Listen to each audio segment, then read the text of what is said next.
नमस्कार दोस्तों, टीचिंग विषय में आप सभी का हार्दिक स्वागत है। रख हौसले बुलंद तेरी भी, रख हौसले बुलंद तेरी भी उड़ान होगी, देखेगी दुनिया सारी, देखेगी दुनिया सारी, तेरी भी एक दिन ऐसी पहचान होगी। तो आइए चलते हैं पहला क्वेश्चन। अगर पहले क्वेश्चन की बात करें तो पहला क्वेश्चन क्या कहता है, पृथ्वी पर दिन तथा रात्रि चक्र किसके कारण होता है। तो पृथ्वी पर दिन और रात्रि चक्र किसके कारण होता है। ऑप्शन ए पृथ्वी का घूर्णन, ऑप्शन बी पृथ्वी का परिक्रमण, ऑप्शन सी पृथ्वी का घूर्णन तथा परिक्रमण दोनों के कारण, ऑप्शन डी इनमें से कोई नहीं।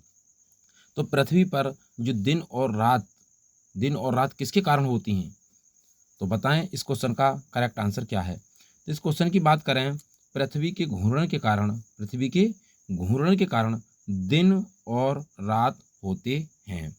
आइए चलते हैं अगले क्वेश्चन की ओर। अगला क्वेश्चन कौन सा है।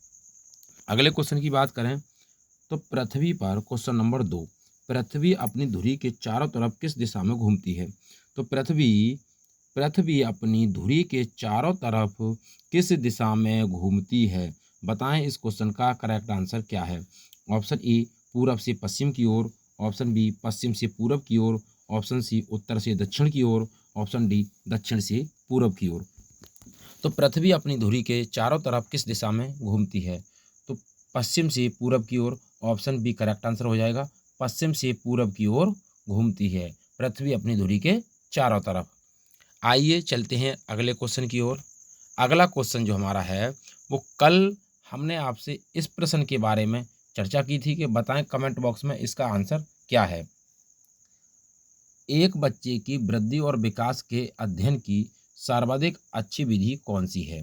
तो एक बच्चे की वृद्धि और विकास के अध्ययन की सर्वाधिक अच्छी विधि कौन सी है। ऑप्शन ए मनोविश्लेषण विधि, ऑप्शन बी तुलनात्मक विधि, ऑप्शन सी विकासीय विधि, ऑप्शन डी सांख्यिकीय विधि।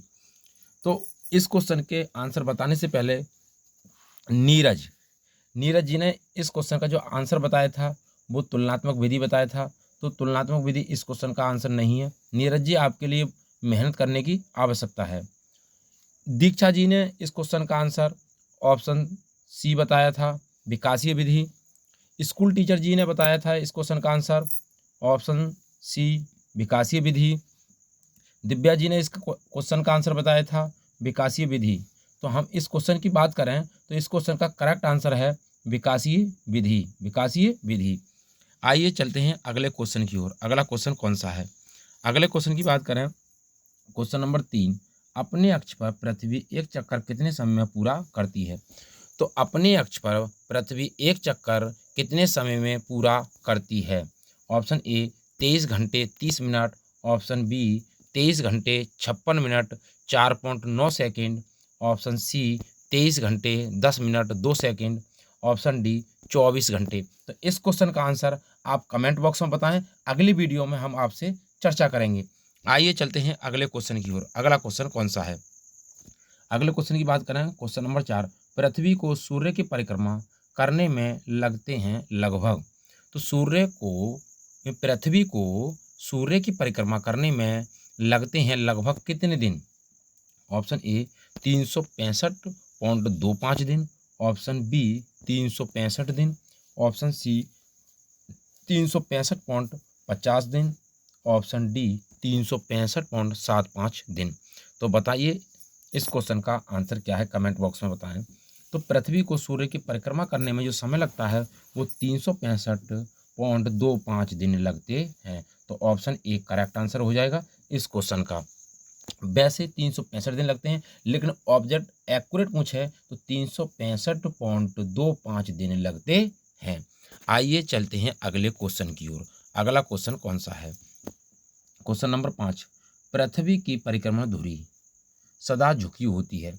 तो पृथ्वी की जो परिक्रमण धुरी है, ये ध्रुवीय धुरी है, वो सदा झुकी रहती है।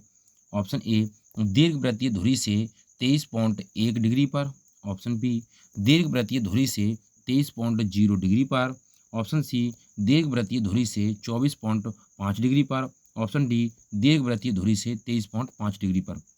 बताएं इस क्वेश्चन का करेक्ट आंसर क्या है।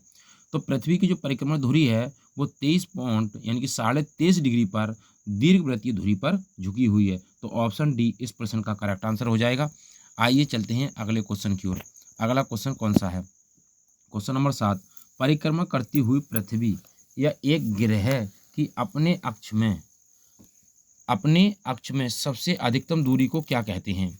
यानी कि परिक्रमा करती हुई पृथ्वी एक ग्रह के अपने कक्ष में सबसे अधिकतम दूरी को क्या कहा जाता है? ऑप्शन ए उपसौर, ऑप्शन बी अपसौर, option C apogee, option D perigee. बताएं इस क्वेश्चन का करेक्ट आंसर क्या है। अधिकतम दूरी की बात करें तो जो अधिकतम जो पृथ्वी सूर्य से अधिकतम दूर कब होती है तो उस घटना को क्या कहा जाता है? तो उस घटना को अपसौर कहते हैं। ऑप्शन बी करेक्ट आंसर हो जाएगा। ये घटना कब होती है? तो ये घटना 4 जुलाई को होती है। 4 जुलाई को अपसौर की घटना होती है। उपसौर की बात करें तो उपसौर की घटना 3 जनवरी को होती है। 3 जनवरी को जब पृथ्वी सूर्य के सर्वाधिक समीप होती है। आइए चलते हैं अगले क्वेश्चन की ओर। अगला क्वेश्चन कौन सा है? अगले क्वेश्चन की बात करें, क्वेश्चन नंबर 8, पृथ्वी सूर्य से अपनी अधिकतम दूरी पर होती है। तो पृथ्वी सूर्य से अपनी अधिकतम दूरी पर होती है तो कब होती है? ऑप्शन ए 30 जनवरी को, ऑप्शन बी 22 दिसंबर को, ऑप्शन सी 22 सितंबर को और ऑप्शन डी 4 जुलाई को। तो अधिकतम दूरी की बात करें तो ऑप्शन डी करेक्ट आंसर हो जाएगा, 4 जुलाई को। अब जब 4 जुलाई को पृथ्वी सूर्य से अधिकतम दूरी पर होती है तो इस घटना को अपसौर कहते हैं। इस घटना को क्या कहा जाता है? अपसौर कहा जाता है। आइए चलते हैं अगले क्वेश्चन की ओर। अगला क्वेश्चन कौन सा है? परिक्रमण करती हुई पृथ्वी या एक ग्रह के अपने कक्ष में सबसे न्यूनतम दूरी को क्या कहा जाता है? परिक्रमण करती हुई यानी पृथ्वी सूर्य से सबसे न्यूनतम दूरी को क्या कहा जाता है? ऑप्शन ए कम से कम दूरी को उपसौर, ऑप्शन बी अपसौर, option C apogee, option D perigee. तो बताइए इस घटना को क्या कहा जाता है? तो इस घटना को उपसौर कहा जाता है जब सबसे पास होती है। ये घटना कब होती है? तो ये घटना 3 जनवरी को होती है। 3 जनवरी को उपसौर की घटना होती है जब पृथ्वी सूर्य के सबसे निकट या सबसे पास होती है। आइए चलते हैं अगले क्वेश्चन की ओर। अगला क्वेश्चन कौन सा है? अगले क्वेश्चन की बात करें, पृथ्वी की उपसौर स्थिति किस महीने में होती है? किस महीने में होती है उपसौर की स्थिति? तो अभी हमने आपसे चर्चा की थी, जो उपसौर की जो स्थिति होती है, ऑप्शन ए जून, ऑप्शन बी जनवरी, ऑप्शन सी सितंबर, ऑप्शन डी मार्च। तो जनवरी के महीने में होती है। कौन सा दिन? 3 जनवरी। 3 जनवरी। तो ऑप्शन बी करेक्ट आंसर हो जाएगा इस क्वेश्चन का। आइए चलते हैं अगले क्वेश्चन की ओर। अगला क्वेश्चन कौन सा है? अगले क्वेश्चन की बात करें, क्वेश्चन नंबर 11, किस दिन पृथ्वी सूर्य से सबसे निकट होती है? तो कौन से दिन पृथ्वी सूर्य के सबसे निकट होती है? ऑप्शन ए 23 सितंबर, ऑप्शन बी 3 जनवरी, ऑप्शन सी 4 जुलाई, ऑप्शन डी 21 मार्च। तो बताइए किस दिन पृथ्वी सूर्य के सबसे निकट होती है? तो निकट की बात करें तो सबसे निकट 3 जनवरी को होती है और ये घटना क्या कहलाती है? उपसौर कहलाती है। ये घटना क्या कहलाती है? उपसौर कहलाती है। और 4 जुलाई की जो घटना होती है वो अपसौर कहलाती है, जब जब पृथ्वी सूर्य से सबसे अधिक दूर होती है। तो क्या कहलाती है? 4 जुलाई को अपसौरी घटना, जब पृथ्वी दूर हो सूर्य से और पास हो तो उपसौर घटना कहलाती है, 3 जनवरी को होती है। और 23 सितंबर और 21 मार्च को विषुव कहलाता है, क्योंकि विषुवत रेखा पर सूर्य की किरणें लंबवत पड़ती हैं। आइए चलते हैं अगले क्वेश्चन की ओर। अगला क्वेश्चन कौन सा है? क्वेश्चन नंबर 18, इक्विनॉक्स विषुव होता है जब? तो विषुव कब होता है? ऑप्शन ए दिन और रात बराबर होते हैं, ऑप्शन बी 1 वर्ष के दौरान सबसे छोटा दिन होता है, ऑप्शन सी 1 वर्ष के दौरान सबसे बड़ा दिन होता है, ऑप्शन डी 1 वर्ष के दौरान जब सबसे अधिक वर्षा होती है। तो विषुव कब होता है? जब दिन और रात बराबर होती है। तो ऑप्शन ए करेक्ट आंसर हो जाएगा इस प्रश्न का। आइए चलते हैं अगले क्वेश्चन की ओर। अगला क्वेश्चन कौन सा है? वह कौन सी तिथियां हैं जब दोनों गोलार्धों में दिन और रात बराबर होती हैं? वे कौन सी तिथियां हैं जब दोनों गोलार्धों में दिन और रात बराबर होती हैं? ऑप्शन ए 22 दिसंबर, ऑप्शन बी 21 जून, ऑप्शन सी 21 मार्च एवं 23 सितंबर, ऑप्शन डी 21 जून एवं 22 दिसंबर। बताएं इस क्वेश्चन का करेक्ट आंसर क्या है कमेंट बॉक्स में। तो अगर कौन सी जो तिथियां हैं जब दोनों गोलार्धों में दिन और रात बराबर होते हैं, तो वो जो तिथियां हैं वो 21 मार्च और 23 सितंबर की तिथियां हैं। तो ऑप्शन सी इस क्वेश्चन का करेक्ट आंसर हो जाएगा। आइए चलते हैं अगले क्वेश्चन की ओर। अगला क्वेश्चन कौन सा है? अगले क्वेश्चन की बात करें, निम्नलिखित में से किस तिथि पर उत्तरी गोलार्ध में ग्रीष्म ग्रीष्म ग्रीष्म ग्रीष्म अयांत को देखा जाता है? बताएं इस क्वेश्चन का करेक्ट आंसर क्या है। अयांत को देखा जाता है। ऑप्शन ए 21 जून, ऑप्शन बी 5 अगस्त, ऑप्शन सी 18 जुलाई, ऑप्शन डी 19 दिसंबर। तो बताएं जब ग्रीष्म की बात आती है तो ग्रीष्म अयांत को देखा जाता है तो वो है 21 जून। ऑप्शन ए करेक्ट आंसर है इस क्वेश्चन का 21 जून। आइए चलते हैं अगले क्वेश्चन की ओर। अगला क्वेश्चन कौन सा है? तो अब तक जो थे पृथ्वी की गतियों पर आधारित प्रश्न थे। अब हम देखेंगे सामान्य हिंदी सामान्य हिंदी सामान्य हिंदी हिंदी व्याकरण सर्वनाम के महत्वपूर्ण प्रश्नों की श्रृंखला। आइए चलते हैं। पहला प्रश्न क्या कहता है? सर्वनाम से संबंधित किस समूह में सभी प्रश्नवाचक हैं? तो किस समूह में सभी प्रश्नवाचक सर्वनाम हैं? बताइए। ऑप्शन ए कौन, क्या, किसने, ऑप्शन बी जो, कोई, वह, ऑप्शन सी जिनका, जो, किनका, ऑप्शन डी जिन्होंने, उन पर, उसको। बताएं इस क्वेश्चन में किस समूह में प्रश्नवाचक शब्द हैं? तो ऑप्शन ए करेक्ट आंसर हो जाएगा इस प्रश्न का। कौन, क्या, किसने, ये क्या हैं? प्रश्नवाचक शब्द हैं। इन्हें कहते हैं WH फैमिली। WH फैमिली के जो मेंबर होते हैं वो सब प्रश्नवाचक शब्द कहलाते हैं। तो सर्वनाम का एक प्रकार होता है प्रश्नवाचक सर्वनाम। आइए चलते हैं अगले क्वेश्चन की ओर। अगला क्वेश्चन क्या है? जो करेगा सो भरेगा, जो करेगा सो भरेगा में कौन सा सर्वनाम है? ऑप्शन ए क्रिया विशेषण। जब क्रिया विशेषण की बात करा तो क्रिया विशेषण तो होगा ही नहीं, क्योंकि सर्वनाम पूछ रहा है। इसमें क्या पूछ रहा है? सर्वनाम पूछ रहा है, तो क्रिया विशेषण का क्या लेना देना इसमें। अगर हम बात करें दूसरा संकेतवाचक सर्वनाम शायद हो सकता है, संबंधवाचक सर्वनाम हो सकता है, गुणवाचक सर्वनाम होता ही नहीं है। तो इस क्वेश्चन की बात करें कि जो करेगा सो भरेगा, so option C correct answer हो जाएगा संबंधवाचक सर्वनाम। आइए चलते हैं अगले क्वेश्चन की ओर। अगला क्वेश्चन कौन सा है? अगले क्वेश्चन की बात करें, मुझे किस प्रकार का सर्वनाम है? तो मुझे किस प्रकार का सर्वनाम है? ऑप्शन ए उत्तम पुरुष, ऑप्शन बी मध्यम पुरुष, ऑप्शन सी अन्य पुरुष, ऑप्शन डी इनमें से कोई नहीं या इनमें से सभी। तो बताएं मुझे किस प्रकार का सर्वनाम है? तो मुझे की बात करें तो सर्वनाम का पहला प्रकार होता है पुरुषवाचक सर्वनाम। पुरुषवाचक सर्वनाम और पुरुषवाचक सर्वनाम के भेद होते हैं उत्तम पुरुष, मध्यम पुरुष और अन्य पुरुष। तो उत्तम पुरुष के अंदर आते हैं मैं और हम, और मैं से बनने वाले हैं मैं, मुझे, मेरी, हम, हमें, हमारे। तो इस क्वेश्चन का करेक्ट आंसर हो जाएगा उत्तम पुरुष। ऑप्शन ए करेक्ट आंसर है। आइए चलते हैं अगले क्वेश्चन की ओर। अगला क्वेश्चन कौन सा है? अगले क्वेश्चन की बात करें, आप भला तो जग भला, इस वाक्य में आप और भला शब्द कौन सा सर्वनाम है? आप भले तो जग भला, यानी कि आप भले तो जग भला में कौन सा सर्वनाम है? ऑप्शन ए प्रश्नवाचक सर्वनाम, ऑप्शन बी निजवाचक सर्वनाम, ऑप्शन सी निश्चयवाचक सर्वनाम, ऑप्शन डी अनिश्चयवाचक सर्वनाम। तो आप भले तो जग भला अपने आप पर क्या कर रहा है? बल दे रहा है। इसलिए इस क्वेश्चन का जो करेक्ट आंसर हो जाएगा वो हो जाएगा निजवाचक सर्वनाम। निजवाचक सर्वनाम जब स्वयं की बात करता है तो होता है निजवाचक सर्वनाम। आइए चलते हैं अगले क्वेश्चन। नेक्स्ट क्वेश्चन, मैं अपने आप वस्त्र साफ कर लेता हूँ। मैं अपने आप वस्त्र साफ कर लेता हूँ इस वाक्य में कौन सा सर्वनाम है? ऑप्शन ए प्रश्नवाचक सर्वनाम, ऑप्शन बी निश्चयवाचक सर्वनाम, ऑप्शन सी निजवाचक सर्वनाम, ऑप्शन डी संबंध निजवाचक सर्वनाम। तो मैं अपने आप वस्त्र साफ कर लेता हूँ, इस वाक्य में कौन सा सर्वनाम है? तो इस वाक्य की बात करें, जब स्वयं की बात करता है, स्वयं की बात करता है, तो आप स्वयं कर लोगे इस कार्य के लिए, तो निजवाचक सर्वनाम हो जाएगा। ऑप्शन सी करेक्ट आंसर है इस प्रश्न का, निजवाचक सर्वनाम। आइए चलते हैं अगले क्वेश्चन की ओर। अगला क्वेश्चन कौन सा है? अगले क्वेश्चन की बात करें, वह आपके वहाँ ही चला गया।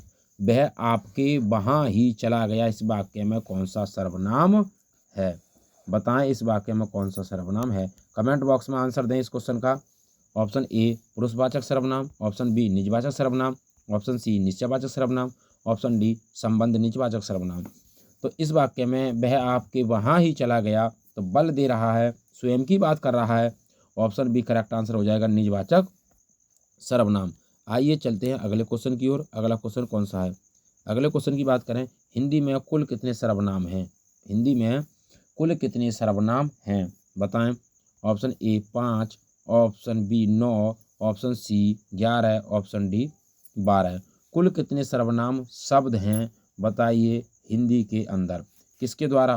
पंडित कामता, पंडित कामता प्रसाद, पंडित कामता प्रसाद जी ने बताए थे सर्वनाम के कितने शब्द हैं।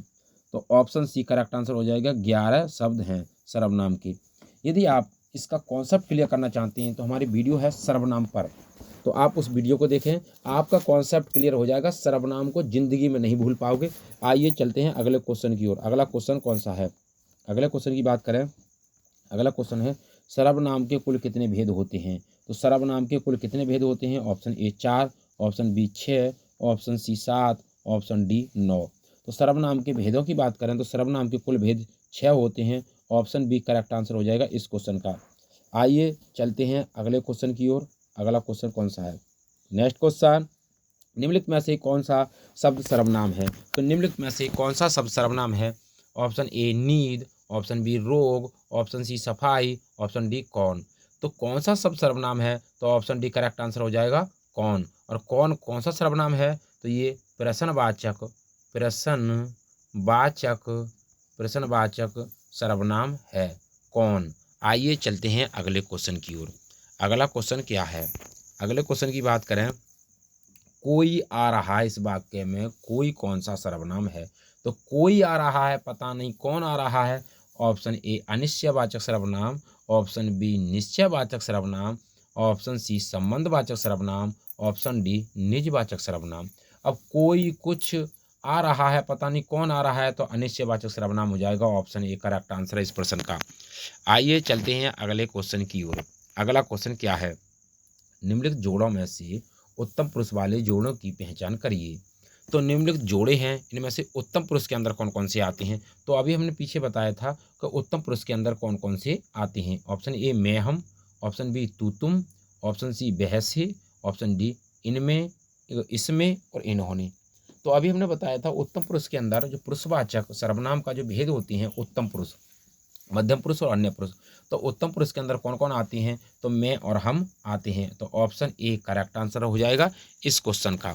आइए चलते हैं अगले क्वेश्चन की ओर। अगला क्वेश्चन क्या है? निम्नलिखित में से कौन सा सर्वनाम का भेद नहीं है? तो निम्न में से कौन सर्वनाम का भेद नहीं है? ऑप्शन ए पुरुषवाचक, ऑप्शन बी गुणवाचक, ऑप्शन सी निजवाचक, ऑप्शन डी प्रश्नवाचक। तो पुरुषवाचक, निजवाचक और प्रश्नवाचक, ये तीनों के तीनों क्या हैं? सर्वनाम के भेद हैं। लेकिन जो गुणवाचक है, गुणवाचक सर्वनाम का भेद नहीं है। तो ऑप्शन बी करेक्ट आंसर हो जाएगा इस क्वेश्चन का, गुणवाचक सर्वनाम का भेद नहीं है। आइए चलते हैं अगले क्वेश्चन की ओर। अगला क्वेश्चन क्या है? अगले क्वेश्चन की बात करें तो हम ताजमहल देखने जाएंगे। हम ताजमहल देखने जाएंगे, इस वाक्य में हम कौन सर्वनाम है? तो हम ताजमहल देखने जाएंगे, इस वाक्य में हम कौन सा सर्वनाम है? ऑप्शन ए निजवाचक सर्वनाम, ऑप्शन बी पुरुषवाचक सर्वनाम, ऑप्शन सी निश्चयवाचक सर्वनाम, ऑप्शन डी अनिश्चयवाचक सर्वनाम। तो बताइए, हम की बात जब कर रहा है तो हम किस में आता है? पुरुषवाचक सर्वनाम में आता है। और पुरुषवाचक सर्वनाम का कौन सा भेद है? तो ये उत्तम पुरुषवाचक सर्वनाम है, उत्तम पुरुषवाचक सर्वनाम है। इसलिए इस प्रश्न का जो करेक्ट आंसर है वो ऑप्शन बी है, पुरुषवाचक सर्वनाम। आइए चलते हैं इस क्लास का अंतिम प्रश्न। तो अंतिम प्रश्न कौन सा है? इनमें से किस सर्वनाम में कोई कुछ का प्रयोग होता है? तो कोई और कुछ की बात होती है तो किस कब प्रयोग होता है? ऑप्शन ए पुरुषवाचक सर्वनाम में, ऑप्शन बी अनिश्चयवाचक सर्वनाम में, ऑप्शन सी निजवाचक सर्वनाम में, ऑप्शन डी निश्चयवाचक सर्वनाम में। तो कोई कुछ की बात पता नहीं, कोई है कुछ है, तो ये चीज़ क्या अनिश्चय है, तो इसलिए इस प्रश्न में जो आंसर होगा वो अनिश्चयवाचक सर्वनाम हो जाएगा। अनिश्चयवाचक सर्वनाम इस प्रश्न का करेक्ट आंसर है कोई और कुछ के लिए।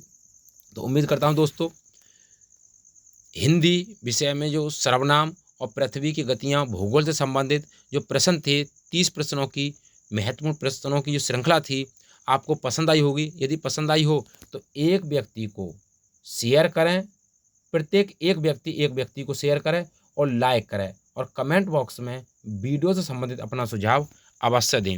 ऑल द बेस्ट, थैंक्स, जय हिंद, जय भारत।